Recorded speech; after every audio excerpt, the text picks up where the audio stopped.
What I didn't say last time is that sometimes there are reasons given in support of reasons.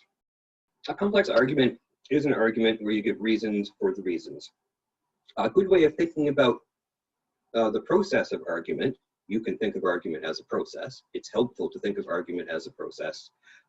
You can think of it as giving reasons why something is true, then giving reasons to think that the reasons are true, and so on. Another helpful way of thinking about argument is as a dialogue in which you're trying to convince them of a position, and then they ask, well, why should I believe that? And then you give them a reason or reasons, and then they go, well, why should I believe that? And you give reasons for that, and so on. Okay, on the next slide, I have an example of argument as dialogue. Somebody help me out here. I would like somebody to engage in this dialogue, so I need somebody to do the you part, and I'll do the reader part. Volunteers? The class is so much less boring when it's not just me talking. I'll volunteer, that's fine. Okay, you go first.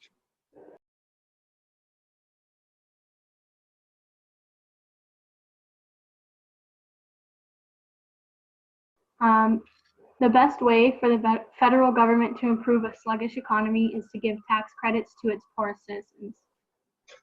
Why should I believe that? This will put money in their pockets, which they will then spend. This surge in spending will lead to more jobs. Why should I believe that? Businesses will be taking in more money, and because they're selling more stuff, they'll need to hire more people to produce, transport, and sell it. Okay, but why should I believe that?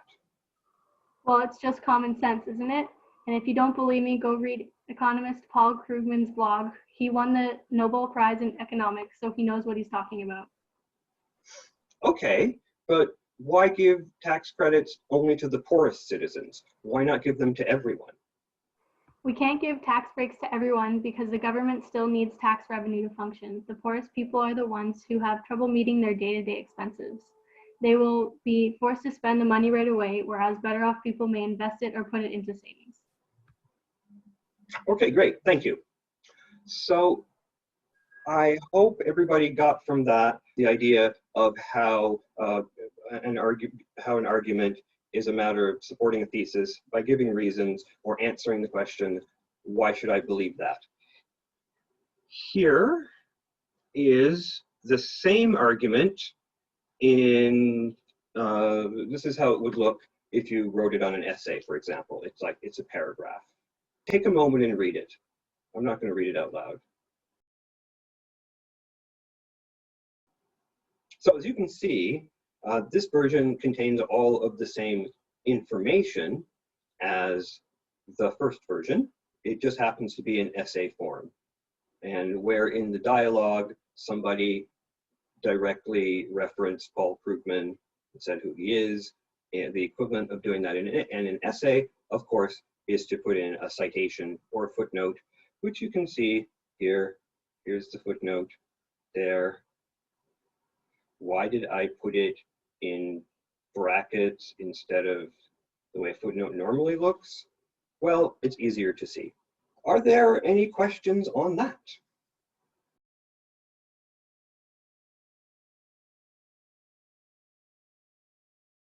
Like I was saying, you start off with your thesis, which is the claim that you're trying to prove. Here it is at the apex of the pyramid. Below that, because they're supporting it, are your premises or reasons in support of your thesis, right? They're supporting it, which is why they're underneath. And these reasons or premises are in turn supported by other reasons or premises, which are the third level of the pyramid down here. Do you see how it works? Now you'll notice that in this diagram, the claims in support of your conclusion are referred to as arguments. That's a little confusing in the sense that the whole thing is an argument. All of this is one argument. These are what you call subordinate arguments. A subordinate argument is what happens when you provide reasons in support of other reasons. So you can think of what in the pyramid diagram, it's called your arguments. These you can think of as like your main premises. And these main premises are supported by other premises, which down here are called your supporting data.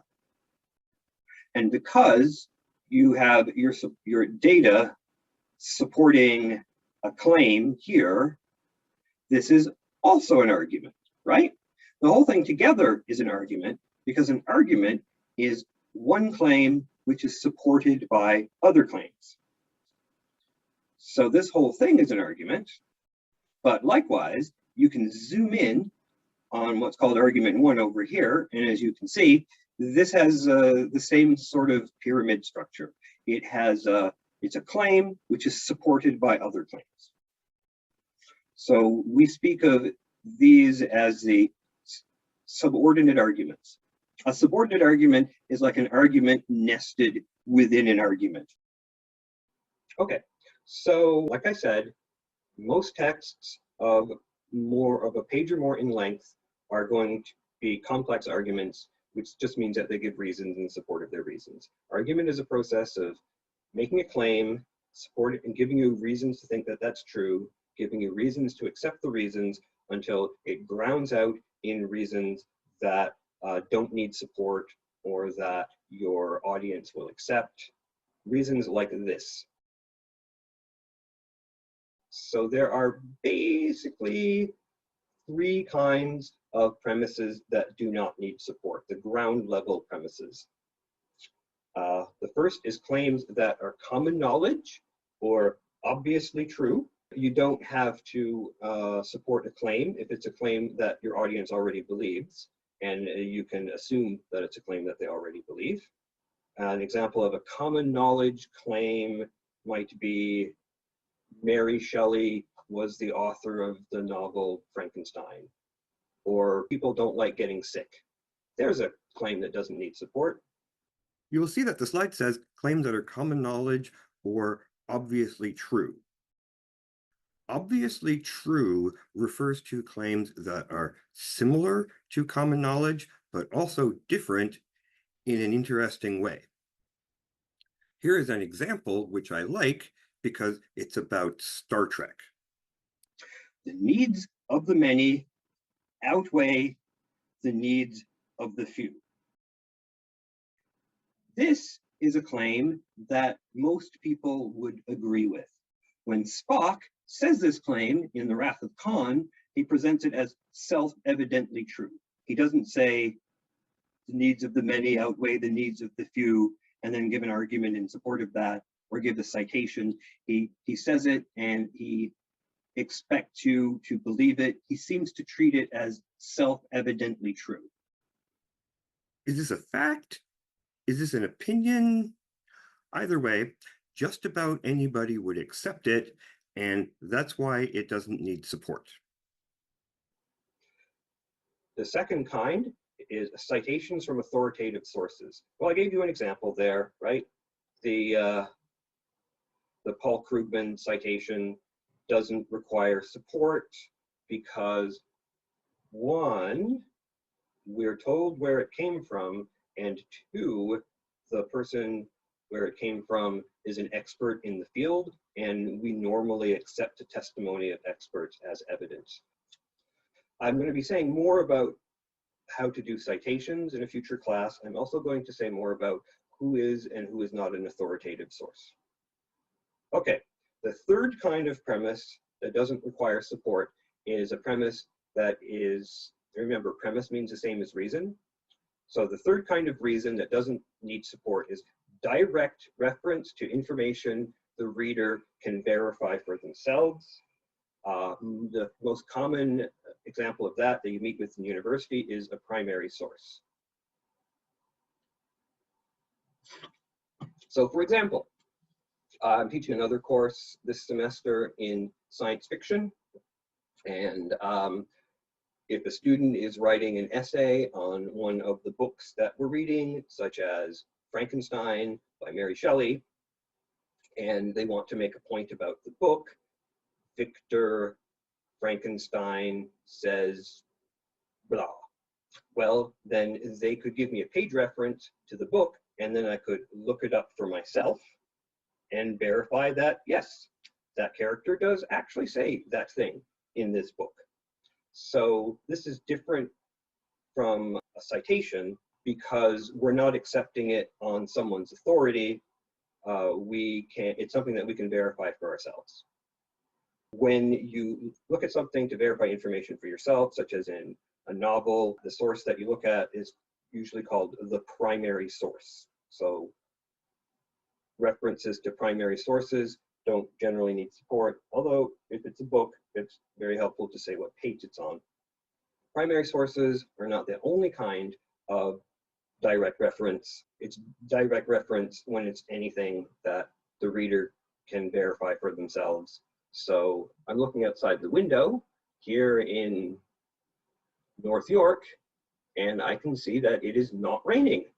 And those of you who also live around here can look out through the window and verify for yourselves that it is indeed not raining. So that is another case of direct reference. Now would be a good time to practice some of what we've learned. Practice is the fun part. Remember this text from last week? We are going to analyze the argument in this text.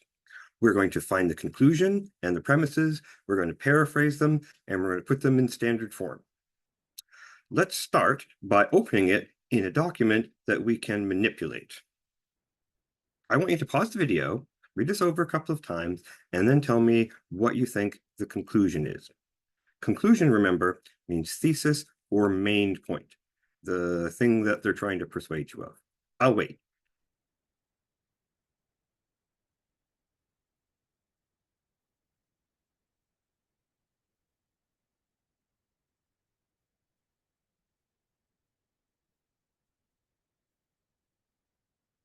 Hang on, I've discovered a problem with my plan.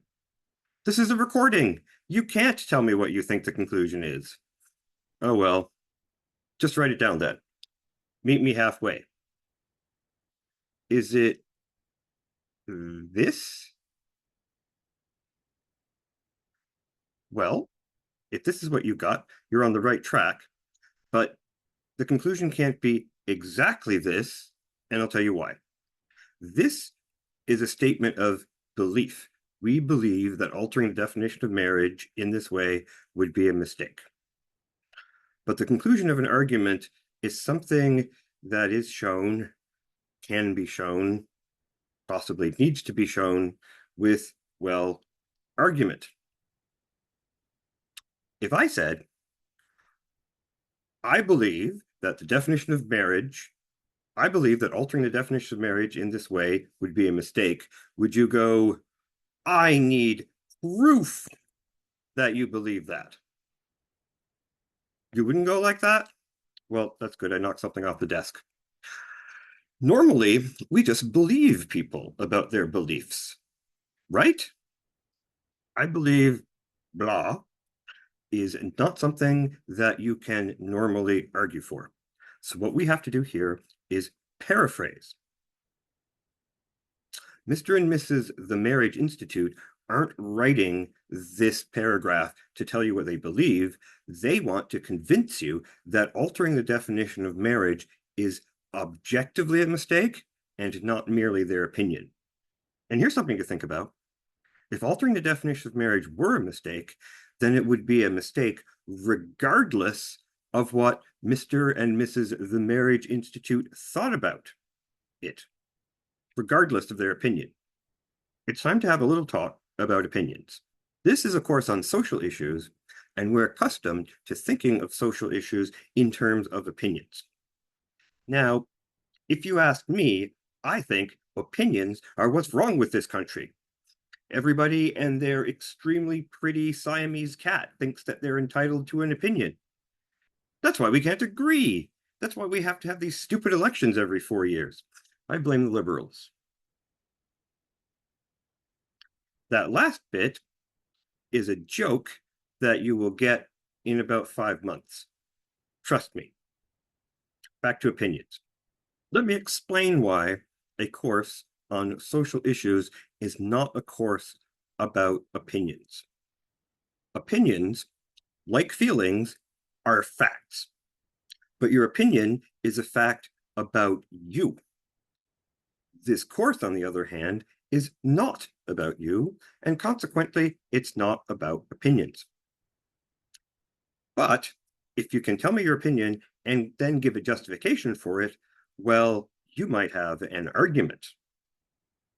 And we like arguments in this course. But it's only an argument if the justification for your opinion isn't also something about you. I think gay marriage is wrong because that's how I was raised is not an argument. Neither is I'm in favor of gay marriage because I'm a feminist. These are explanations for what you believe, but they're not reasons.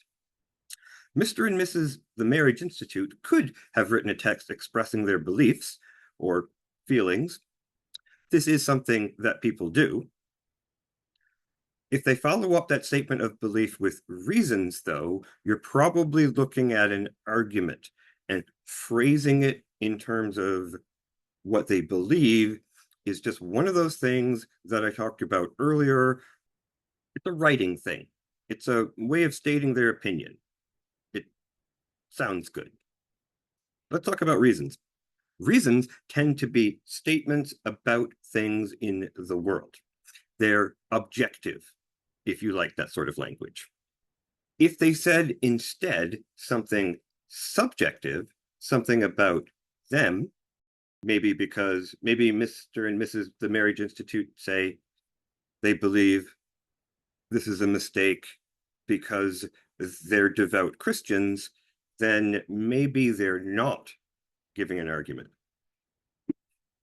It can be hard to tell sometimes.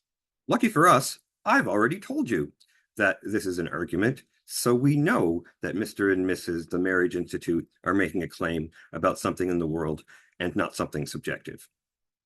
This means that we have to rephrase, we believe that altering the definition of marriage in this way would be a mistake, to, let me see. We believe that altering the definition of marriage in this way would be a mistake. Well, we could start by taking out the we believe part. And that leaves us with altering the definition of marriage in this way would be a mistake. Okay, at this point, no, not at this point. At another point. I'll get back to that. Don't listen to me. Well, listen to me after this sentence. Altering the definition of marriage in this way would be a mistake is a statement about something in the world. It's no longer framed in terms of their opinion, but it begs the question, altering the definition of marriage in what way? When we're writing out arguments for analysis, we need to be as specific as possible. We can't add meaning that isn't there in the text, but we can look elsewhere in the text for information that specifies it. If the author has done a good job of writing the text, this should be easy. And it is easy in this case. We only have to look at the previous sentence.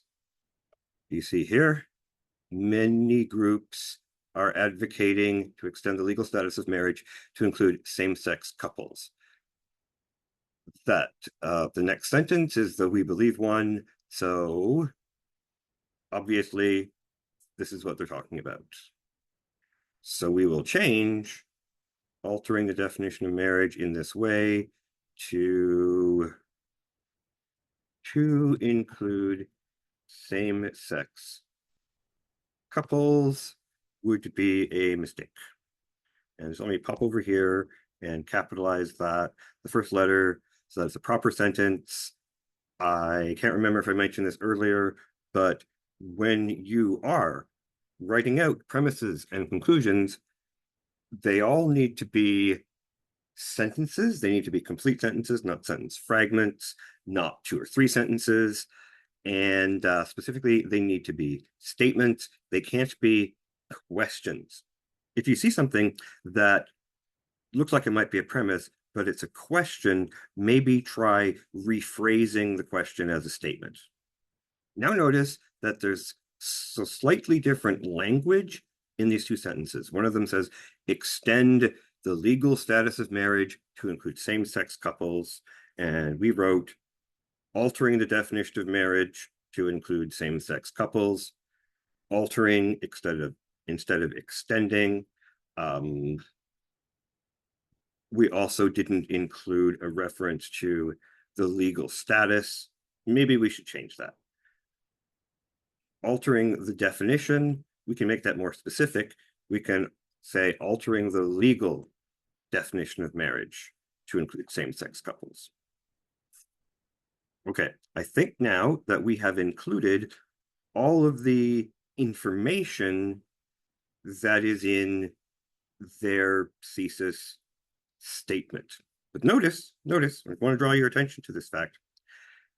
There wasn't a sentence in the paragraph that stated their thesis statement in so many words. Like if this was a thesis statement in an essay that you were writing, we believe that altering the definition of marriage in this way, that wouldn't be a very good thesis statement.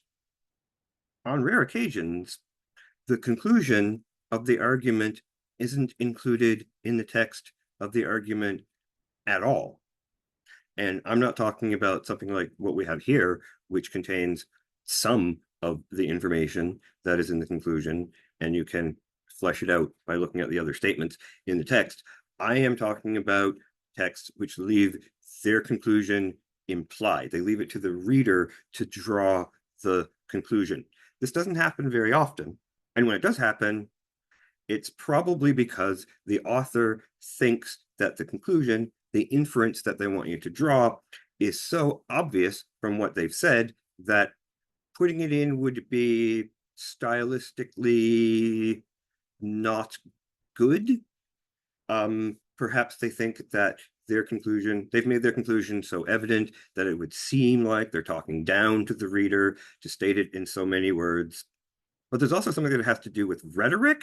I'll talk more about rhetoric later, in the future, at some point that is later in time than this moment. Rhetoric refers to basically non-rational means of persuasion that are included sometimes in arguments. Some of it has to do with just good writing. If something is better written, and I'm not going to explain what I mean by better written, it's the usual sense of better written. If something is better written, it's probably going to be more persuasive than exactly the same information, but written in a, let's say, less compelling way. So when someone doesn't state the conclusion or thesis of their argument, conclusion and thesis mean the same thing. When somebody doesn't state the thesis or conclusion of their argument in the text, but leaves it up to the reader to infer it, they might be engaging in a teensy bit of rhetorical manipulation. The idea goes that if you, the reader, are left to put the stuff together and draw the conclusion for yourself, then that conclusion is going to be more compelling than if it was laid out for you, because you were more involved in it. That's how the idea works anyway. Don't ask me how well it works in real life. I'm not a real person. I don't have a life. Okay, quick rundown. This thing here, what we think is why is that not working? There we go. Okay, this thing here, our what is that word? Candidate. Our candidate for the thesis of this argument, is it the assertive claim? Is it making a claim? It is making a claim. It's asserting that something is true. Is it making a claim that can be argued for? Yes. Yes, it is. It isn't a statement of subjective opinion. Is it phrased in the form of a statement? Yes. Is it phrased in the form of a statement that's clear and easy to read and not needlessly complicated? Yes, yes. And is it specific to the degree that is permitted by the information that is in the text? Yes. Okay. I just wanted to do that little rundown because this is our first time doing this. After a few tries, it will come naturally, and you probably won't have to think about it in this depth. When we are analyzing arguments, when we're looking for premises and conclusions, it's usually a good idea to look for the conclusion first, to start by finding the conclusion. The conclusion is a controlling idea. It's the whole reason that the text exists. Consequently, it should be easy to find, even in the cases where, like I was talking about a moment ago, where the conclusion is not stated or only implied. It is still, in a sense, easy to find because it should be where all of the other statements are leading. And once we know what the text is arguing for, it's going to be a whole lot easier to find the reasons that they give for it. So let's do that now. We are now looking for the premises. With the growing acceptance of homosexuality, now that science has shown it to be genetically caused, many groups are advocating to extend the legal status of marriage to include same-sex couples. I should probably highlight that. Okay. Is this a reason? Is it a premise? Is it information that supports the conclusion?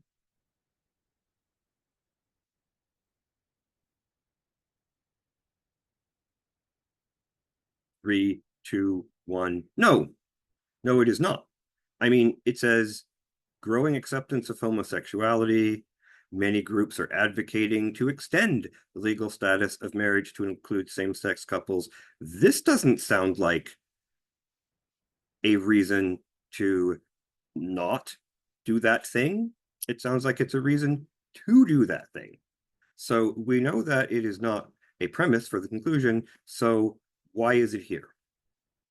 Well, it's normal for texts to contain statements, sentences, information that is neither a premise nor a conclusion. It just because it's part of the text doesn't mean that it's part of the argument. That is why we must do this work of extracting the argument from the text and putting it in standard form. What purpose is this sentence serving since it is here? Well, I think that it is here to frame the issue, to introduce the reader to what the text is talking about. Okay, so the next sentence is the conclusion, so it's probably not a premise. What about sentence number 3? Throughout history, marriage has been defined as a union of one man and one woman. Is this a premise? Well, a premise is a reason to believe the conclusion. This means that the premise makes the conclusion more likely to be true, assuming that you accept the premise. I just noticed that there aren't any indicator words here. You know, earlier I was talking about how because and equivalent terms indicate that something is a premise and thus or therefore indicate that something is a conclusion. We haven't seen any indicator words so far, so we have to rely upon what I call the logic of the argument. But let me show you what I mean. Throughout history, marriage has been defined as a union of one man and one woman. Therefore, altering the legal definition of marriage to include same-sex couples would be a mistake. Does that sound like an argument? Does that sound like the throughout history thing is giving you reason to think that the conclusion is true? I'm going to say yes. Okay, if this is a premise, then I'm going to put P1 in front of it because, that indicates that it's premise. And if I do that, I should go down here and I should put conclusion in front of it. I could put C2 because I would rather not do that because I will probably find more premises.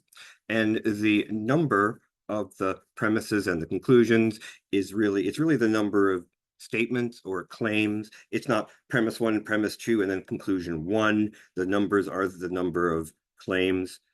That is the best way to do it. Let's continue. The foundation of a safe and productive society is the traditional nuclear family. Therefore, altering the legal definition of marriage to include same-sex couples would be a mistake. All right. Well, much like the first one, I'm not completely sure, but it sounds like it could be a premise. We might have to add more information to make it work. Maybe there's an implied premise. Wouldn't that be exciting? But for now, I'm going to put it down here, and we can always make changes later. Boop, boop. Two. Many believe that it is the decline of the nuclear family responsible for the marked increase of crime during the 1990s to 2000s. Okay. Many believe marked decline responsible, increase in crime. Therefore, altering the legal definition of marriage to include same-sex couples would be a mistake. I don't think that this talk about the decline nuclear family having to do with crime, which is a speculation, by the way. Notice that it says many believe, which means if it is a premise, it's a pretty weak premise because it's not giving evidence for it. It's just saying that like people believe this. I mean, many people believe that the earth is flat, a much larger number of people than you think. But more to the point, I just don't think it follows the it's the decline of the atomic family that is responsible for the marked increase in crime during the 1990s and 2000s. Therefore, altering the legal definition of marriage to include same-sex couples would be a mistake. You see, it just doesn't seem to follow. It's possible that this is a premise for one of the premises. You remember, like a subordinate premise, that whole thing that I talked about, but I don't want to worry about that at this stage. Have you ever heard it said that the nuclear family is radioactive? With divorce rates of nearly 50% and an increasing prevalence of common law marriages, as opposed to uncommon law, I suppose, the institution of marriage is threatened now more than at any time in its history. Still no indicator words. Frustrating. With divorce rates of nearly 50% and an increasing prevalence of common law marriage, the institution of marriage is threatened now more than at any time in its history. Okay, this is a long sentence, which I hate. I know I'm paid to like long sentences, but I still don't like them. Yeah, I don't read long sentences unless I'm paid to. Never mind. The thing about this sentence, which is worth getting into, it actually says, I think, more than one thing. It might be more than one claim. That's what I'm driving at. Look, it says divorce rates are nearly 50%. It says common law marriages are becoming more common. And it also says the institution of marriage is threatened now more than ever. Those are like three different claims. Those are kind of independent claims, right? And by independent, I mean one of them could be true, even if the others aren't true. It's not actually that unusual for one sentence to contain multiple claims. And if a sentence contains multiple claims, then it might contain multiple premises. So let's do a thing. Just going to copy this down here, copy this down here, make some room for it. There. With divorce rates of nearly 50%, that's a claim, increasing prevalence of common law marriage, that's another claim. The institution of marriage is threatened now more than any time in its history. Those are three different claims.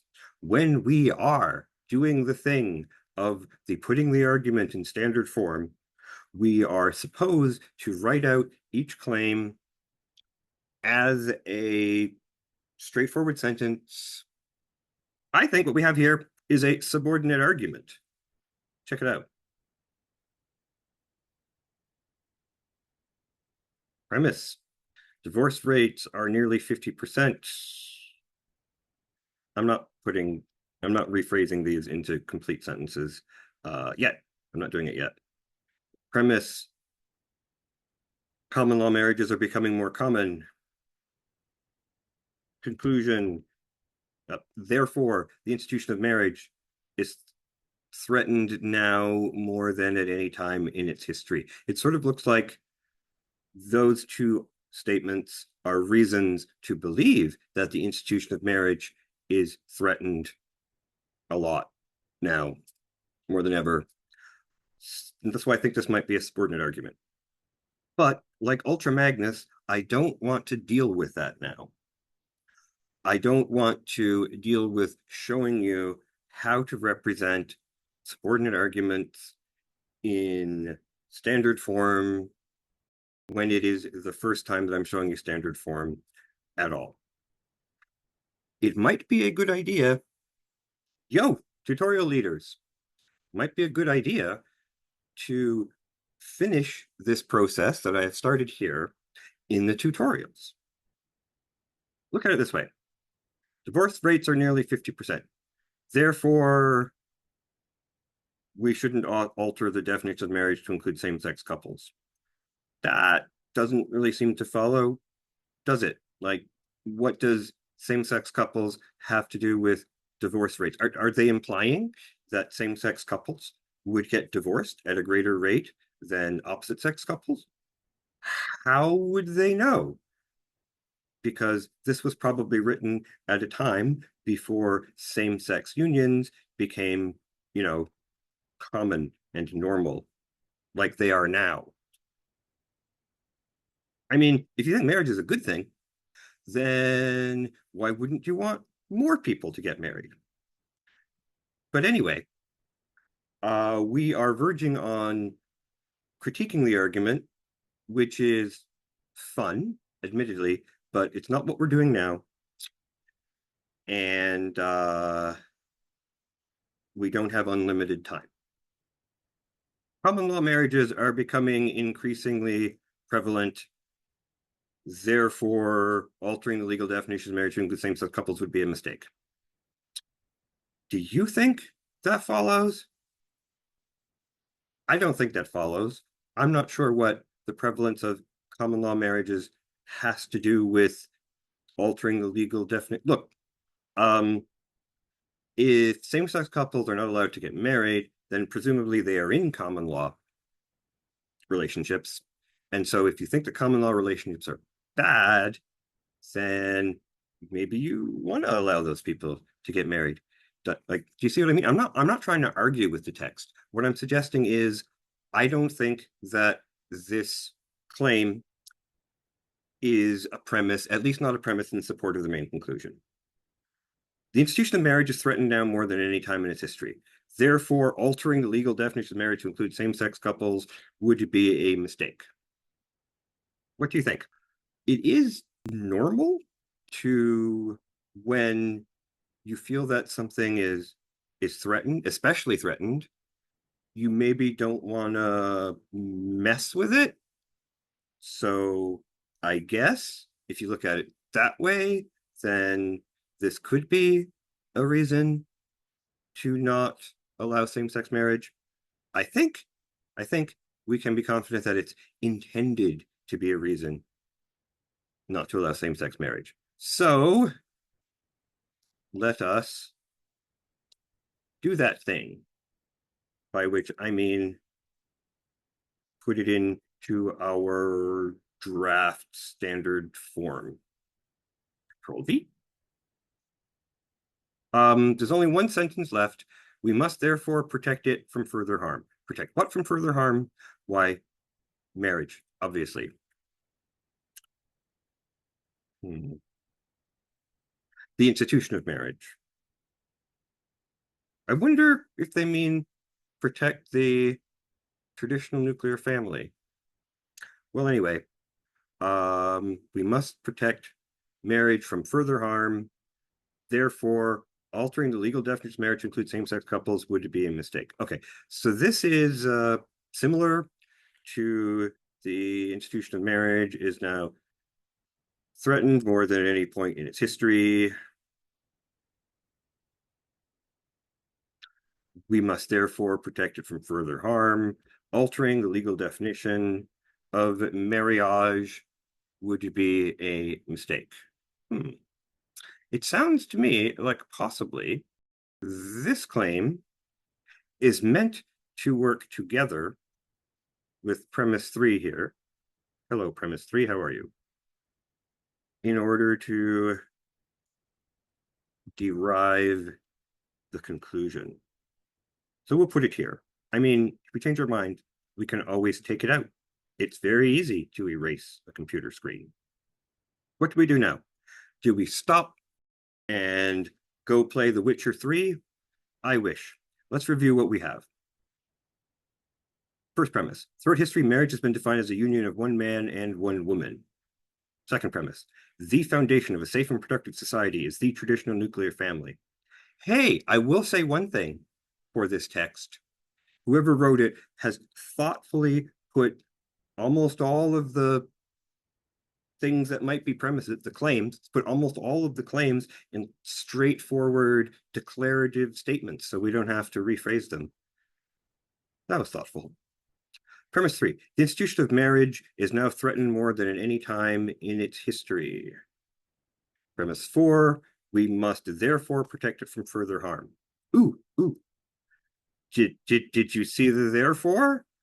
I didn't say anything up until now because I wanted to know if I wanted to see if you would find it on your own, not at all because I overlooked it. What is therefore? Therefore is a word. You know what a word is. Not only that, but it is an indicator word, and it indicates going once, going twice. You're really not very talkative today. It indicates a conclusion. We must therefore protect it from further harm. But wait, did we not decide that altering the legal definition of marriage to include same-sex couples would be a mistake? Was the conclusion? Could they both be the conclusion? Let's go in for a closer look. We must therefore protect it from further harm. What is it? The institution of marriage. Is the institution of marriage something different from plain old marriage pronounced the normal way? I'm not sure. We don't have to decide that at this point. We must therefore protect the institution of marriage from further harm. Okay. Do we have a problem here because of the therefore? Maybe we do. But indicator words are not always used to indicate premises or conclusions.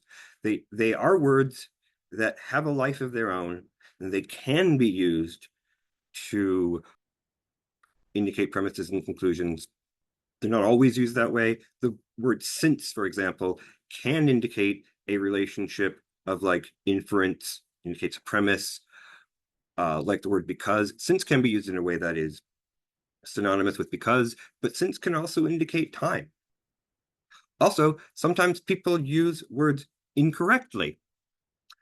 I don't actually think that the word is being used incorrectly in this case, but I just want you to know that that is a thing that can happen. Obviously, we'll be looking at more examples in the future. You'll be looking at more examples in the tutorials and the assignments. We must therefore protect the institutes of marriage from further harm. I feel like the word therefore connects this sentence to the previous sentence. The institution of marriage is threatened now more than any time in its history. Therefore, we must protect it from further harm.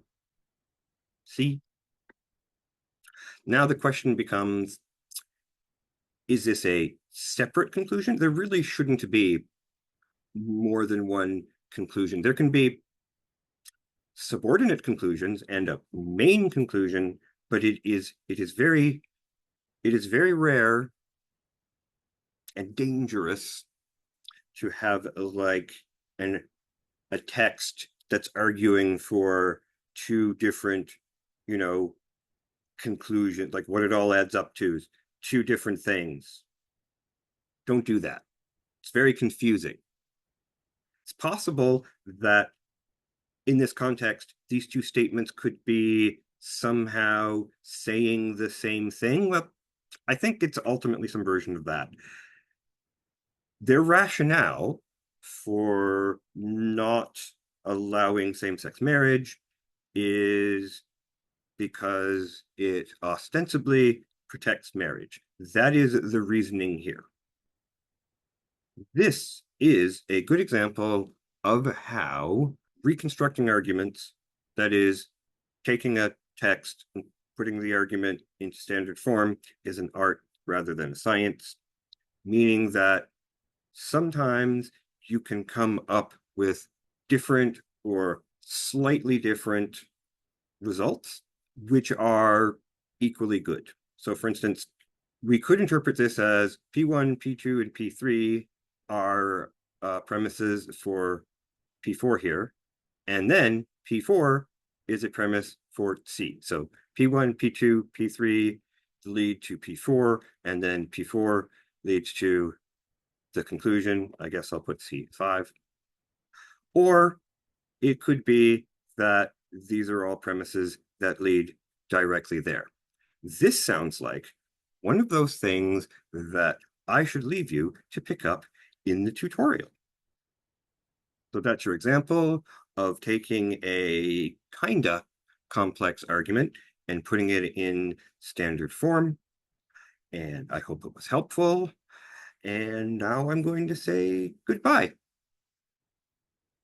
Wait, I forgot something. Oh no, what about the line? You know, the line that's supposed to separate the premises from the conclusions.